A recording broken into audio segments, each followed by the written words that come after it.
How's it going, everybody? I hope you're having an awesome day.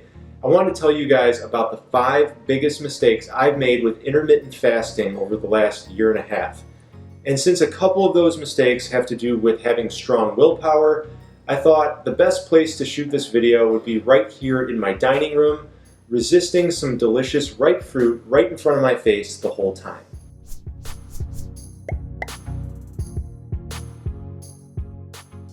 All right, everybody, let's get down to business. The first big mistake I made with intermittent fasting was having a fear of losing muscle mass. And I assure you, you don't need to be afraid of that. Like I've talked about in previous videos about intermittent fasting, their growth hormone increases during your fast. So that's one reason why you don't really need to worry about it. But also, there's other more preferred sources of energy that your body's going to use. And the order of preference is first glycogen, which comes from carbohydrate, and then body fat is number 2, and then last is number 3, proteins. And when your body is sacrificing muscle mass, it's breaking down the amino acids and using that for energy. And this really makes sense when you think about it. Glycogen is quick, efficient energy for your body, so it's going to use that first. And then body fat is energy stored for later use, so that'll be its second go-to. And then proteins are what make up you. They make up your body, your tissues. So why would it sacrifice that unless the other 2 sources aren't available? Think of it like if you were building a fire in your fireplace, like in your living room. The carbs, the glycogen, would be the wood that you have chopped and split, and it's stacked right next to the fireplace. It's easy, it's efficient, and it's right there for you, right? And then the body fat stored on your body, that would be like the pile of wood outside, the full face cord that you have chopped, but it's out in the snow and you got to go get it, and it's just really inconvenient. And then proteins, sacrificing your own tissues for energy, that would be equivalent to if I chopped up my dining room table and put it in the fireplace, right? It just doesn't make sense. So the body is very intelligent and it doesn't want to sacrifice its own tissues. So you don't need to worry about losing muscle mass when you're fasting. Now, mistake number 2 that I made is binging, okay? And I have historically been a big eater my entire life, a binge eater, actually. Just ask anybody in my family and they will tell you that Ryan can eat. He loves to eat. So when I first started intermittent fasting, I kind of viewed it as a license to eat as much as I wanted after I broke the fast. And that is not what it is. Intermittent fasting is a strategy to help you eat in a caloric deficit, and it's also a good tool for burning fat, because if you extend the fast, which I'll talk about a little later, you can go into a state of ketosis and be breaking down fat for energy the whole time. But basically, if you view it like I did, as hey, I can eat as much as I want for lunch and dinner because I skipped breakfast, it's not going to work, all right? You don't want to binge. If you're a binge eater, you want to work on your willpower. That's another lesson that I'll talk about later in this video. And you want to stop the binging and treat your meals like you would any meal. Even if you're eating 3 meals a day, you want your meals to be roughly the same size. Mistake number 3 that I made is that I would not extend my fast like ever. And I don't recommend that. If you're having one of those days where you feel like you're on autopilot and you can just keep going, like you don't need to break the fast, you're not even hungry, I encourage you to keep fasting. Try to go all the way till dinner. Do 1 meal a day, try that. The reason why is that for most of the morning, you're probably burning glycogen for energy. Remember what I talked about earlier, glycogen from carbohydrate is your primary source of energy. That's your body's first preferred source. And then once you've burned up that glycogen, now your primary source of energy is going to become body fat. And for some people, depending on how much you ate the night before, that could be most of the morning. So if you typically break your fast around, let's say, noonish or 1 p.m., and you instead extend your fast till 4 or 5 p.m., then you were burning fat for most of the afternoon. Your body was in a state of ketosis, right? Burning fat, and that creates ketones, these acids that get stored in your tissues, and that's what all ketosis is. Now, some of you who have followed my channel, you may have heard me talk kind of bad about the ketogenic diet in previous videos, and you're probably wondering, like, well then, why are you saying ketosis can be a good thing if you're not supportive of the ketogenic diet?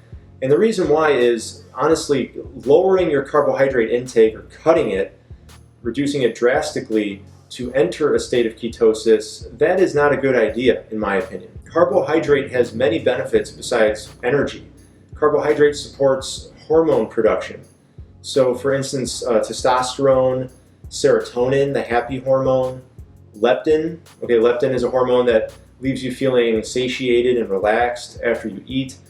All these hormones are assisted by carbohydrates. So if you drastically reduce your carb intake, then you're basically sacrificing some really good benefits of carbs just so you can try to be in a state of ketosis more. And that's just a dietary hack that doesn't make sense to me. Anyways, I know I'm getting a little off topic here, but my point is that if you want to use ketosis properly, the right way to use it is when you fast, to go into that state naturally and then break that fast, eat carbs with your meal, get the benefits of carbs, produce your testosterone, your leptin, and your serotonin. And that's what the body is meant to do. All right, any diet that says to greatly restrict any of the macronutrients, that's a red flag right there. You probably don't want to follow that diet. Okay, sorry for the sudden wardrobe change, but I was drinking some water and literally dumped it all over my chest for some reason, so I had to go change my shirt. So mistake number 4 that I made was becoming a little too reliant on caffeine. And what I mean by that is with intermittent fasting, a lot of people encourage caffeine as an appetite suppressant, and that definitely works. And that's why I was drinking black coffee, and I even recommend black coffee to most people when you're doing intermittent fasting. The thing is though, everybody's a little different. I'm the kind of person where after 1 cup of coffee, I want to go for a 2nd cup of coffee, and then after that 2nd one, I kind of want a 3rd one. And I get so alert and just like, I don't know, like buzzed or high on the caffeine that I don't want it to end. So as soon as I start to withdraw and like feel the caffeine leaving my body, I want to go for another. I was even going for a 4th cup sometimes in the afternoons, and that's when I realized I was hooked on it. So just be careful. Try not to get carried away if you're using caffeine as an appetite suppressant, because I made that mistake.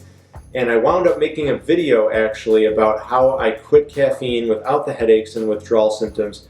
So if you find yourself in the same boat, make sure you check that out. And the 5th mistake that I want to talk about when it comes to intermittent fasting is willpower.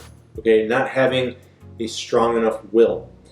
And that is why I decided to shoot this video right here at my dining room table with delicious ripe fruit right in front of my face the whole time to show you guys that you can have willpower. Anybody can. I can do it. I mean, this is some of my favorite fruit right here, and I'm a binge eater, and I'm able to resist it until the set time that I break my fast. Which, by the way, today is not for a while. It is 12:45. It's 12:45 p.m., and I'm doing OMAD today. I'm doing 1 meal a day.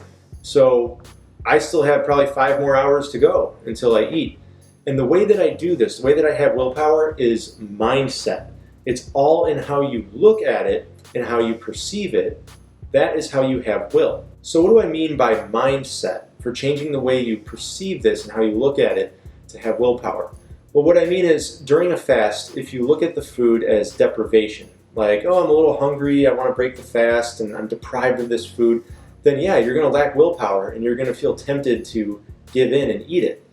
But if you instead look at it rather than deprivation as abundance, like sticking to your fast, the whole reason why you're fasting is to have an abundance of what you want, right? You want to lean out.